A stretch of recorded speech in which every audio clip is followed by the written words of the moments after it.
Hello, I'm back. Okay, so here's a question. The next one, after we did these. Well, it says, a farmer spread 62 bags of organic fertilizer on his crops last week. 62. If each bag, a square around a keyword, contained 16 pounds of fertilizer, how many pounds of fertilizer did the farmer spread on his cows in all? Underline the question sentence. And think about which operation we need to use. This one's pretty easy because in all is also a keyword. And in all, that keyword means, those keywords means to add or multiply.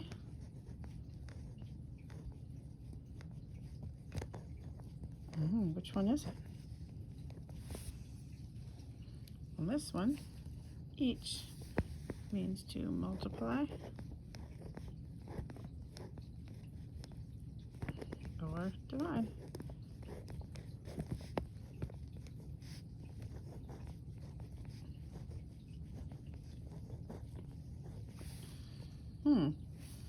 Well, we know we have to either add or multiply or divide. The only one that's in both of those is multiply.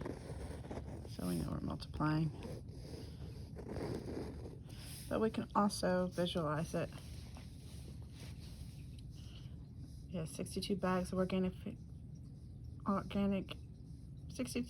farmer spread 62 bags of organic fertilizer on his crops last week. If each bag contained 16 pounds, oh my gosh, let's visualize 62 bags. Each one has 16 in it. Oh my gosh, that's repeated addition. 16 pounds, 16 pounds, 16 pounds, 16 pounds, dot, dot, dot, all the way up to 62. My goodness, that's a lot of fertilizer. So you're trying to make a big number. So when you divide, you're trying to make a smaller number. And when you multiply, you're trying to make a big old number. Repeated addition. So how do you do 62 times 16? Okay, let's do a standard way to do it. This is just a common standard way to do it. We've learned other ways to do it, but this is the common standard way to do it, where you just write the equation. The other ways to do it are cool too. 2 times 6. You can do the box method, which is like sort of like boxes. And you can do partial products, which is another way to do it. But this is just the standard way where we regroup. Write the equation, regroup, check your answer. 2 times 6 is 12, carry the 1. 6 times 6 is 36, plus 1 is 37. Ooh. Now we're doing this column, so we put a 0. 1 times 2 is 2. And we don't pay attention to the one that we carried on the last part of the question. Get to that. 1 times 6 is 6. And then we add up what we did. 2 plus 0 is 2. 7 plus 2 is 9. 3 plus 6 is 9. So we get 992. Then we check our answer with multiplication. Let's do it twice. 62 times 16. Let's do it twice so we make sure we didn't make a mistake. 2 times 6 is 12. Carry the 1. 6 times 6 is 36, plus 1 is 37. X that out. And then we go and do this number. 1 times, oh wait, forgot to put the 0. 1 times 2 is 2. 1 times 6 is 6. Add it together. 2, 9, 9.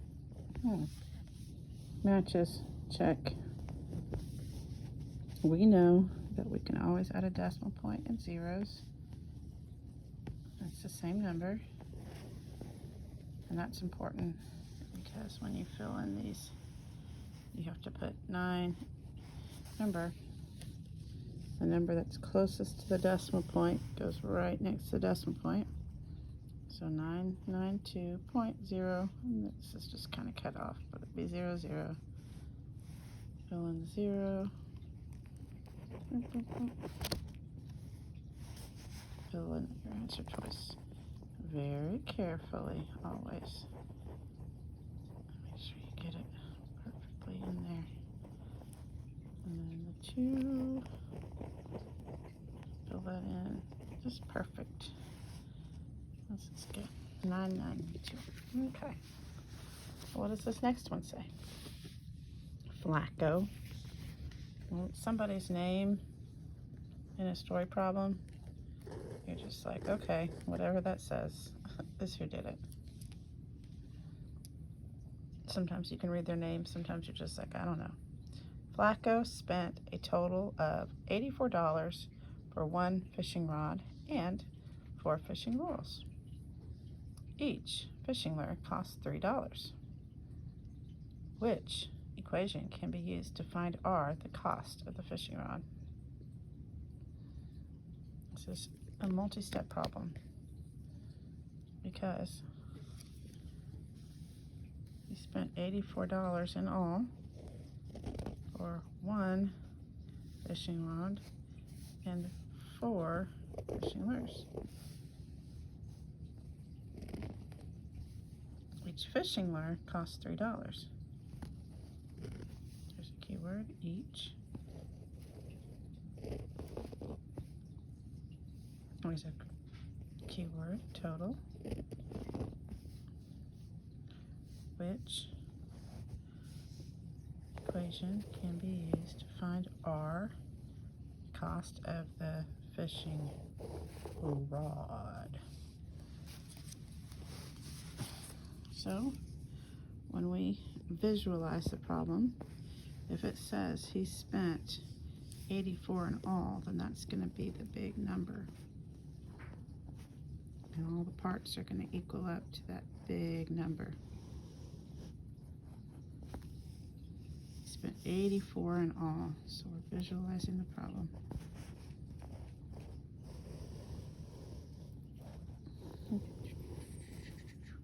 So let's make the parts that equal up to that. He said he spent some money on a rod, and we don't know how much he spent on the rod. We don't know. That's what we're looking for. That's the question mark. We don't know how much he spent.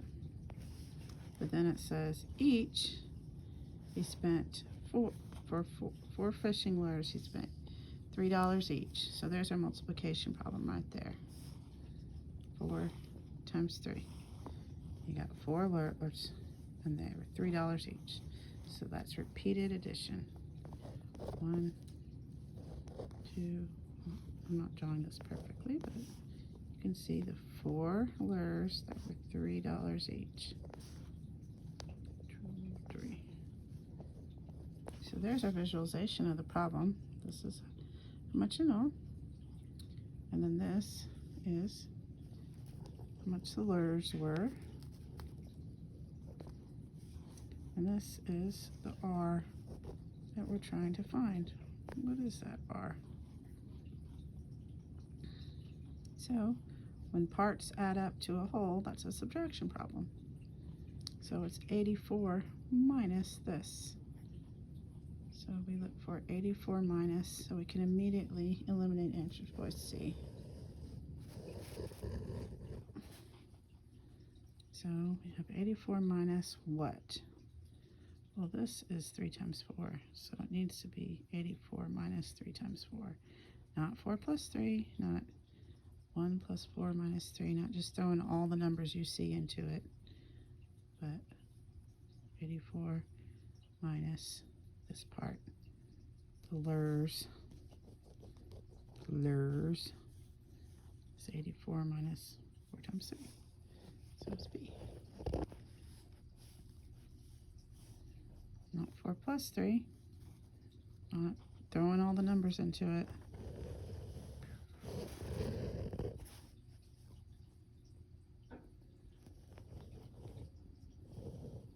That's this one.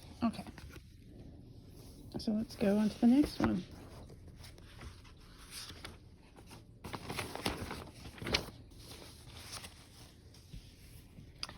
The list below shows the shoe sizes of ballet dancers. Ooh, so we got a big list of data. All these shoe sizes. Wow. All these ballet dancers had shoe sizes. 6.5, 7.5, 7, 7.5, 8, 7.5. All these different shoe sizes. Which dot plot represents the shoe sizes dancers? So these are dot plots. And first, let's look at how many shoe sizes are listed on here. 1, 2, 3, 4, 5, 6, 7, 8, 9, 10. So if it doesn't have 10 dots, then it's not the right dot plot. 1, 2, 3, 4, 5, 6, 7, 8, 9, 10. Okay, that one could be an answer. 1, 2, 3, 4, 5, 6, 7, 8, 9, 10. Okay. So they're making it difficult. 1, 2, 3, 4, 5, 6, 7, 8, 9, 10. That one has 10 too.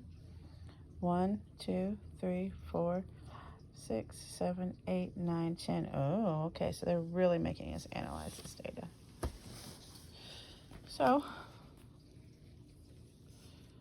6.5. One person has 6.5. So let's X that out.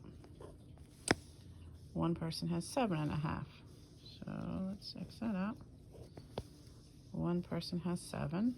Okay. One person has 7.5. Okay. All right. One person has 8. Okay. One person has 7.5. Okay. And one person has 8.5. What? Okay. This is not the right answer. Let's go to B. Okay. Let's start over. One person has 6.5. Alrighty. One person has 7.5. Okay. I can eliminate one of those. One person has 7. Okay. Alrighty. One person has 7.5. Okie dokie.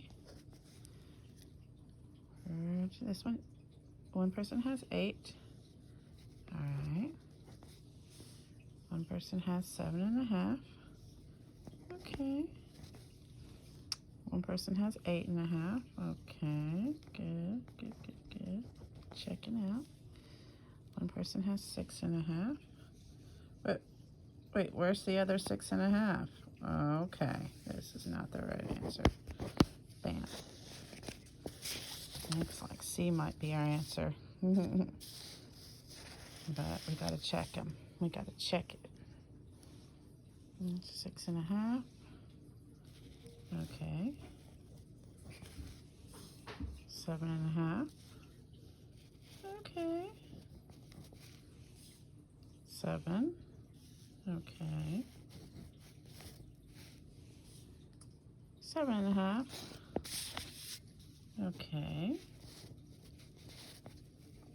Bam. 8. Okay.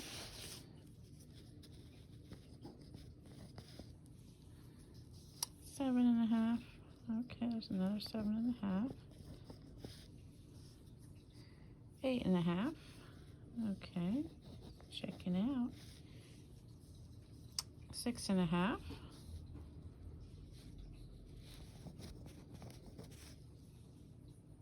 Okay. 7.5. Where's that? 5.5.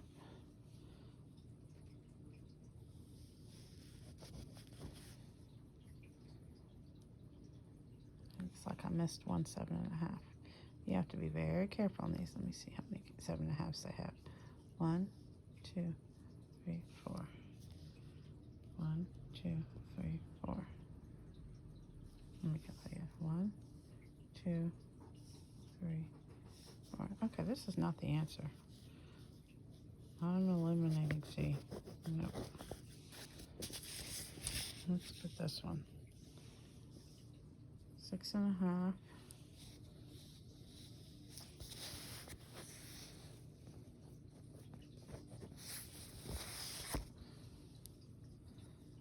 7.5.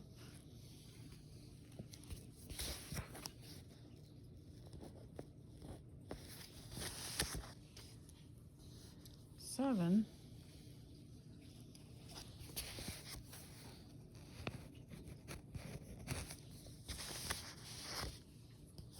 7.5.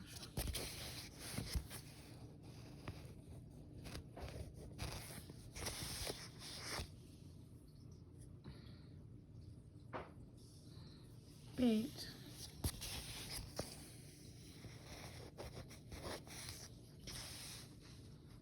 7.5. 8.5.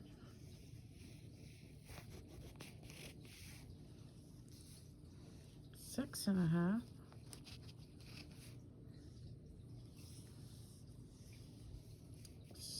7.5.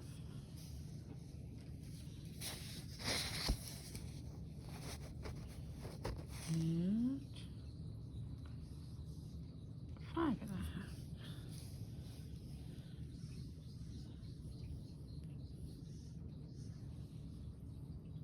5.5.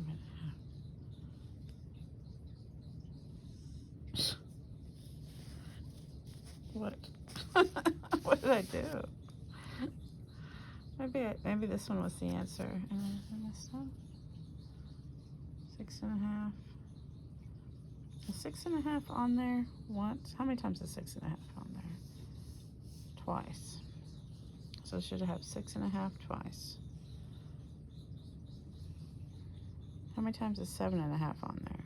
1, 2, 3, 4. 4. 4. 4.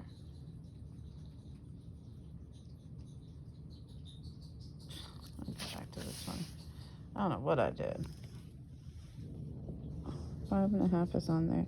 Let's eliminate answer choices. Twice. 5.5 is on there one time. And so it cannot be this one because it does not have 5.5. Bam. 7.5 is on there 1, 2, 3, 4 times. So it cannot be B.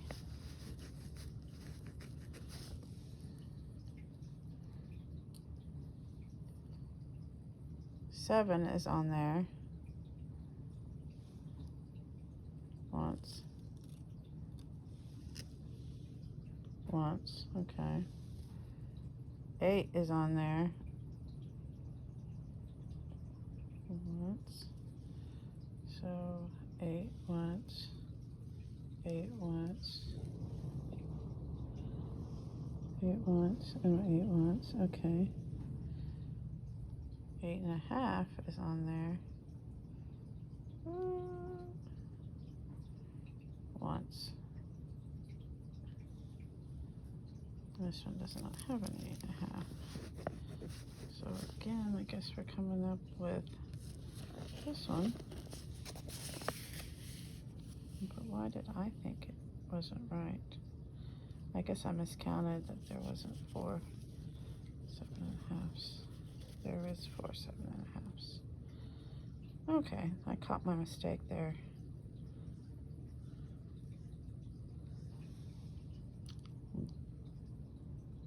2 6.5s. Okay. So what is this one? Yay. I got scared for a second.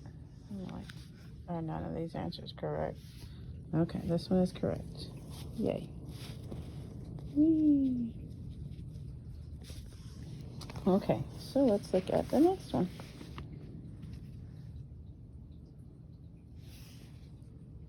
Oh, I'm up to 20 minutes. We better make a different video. Another one.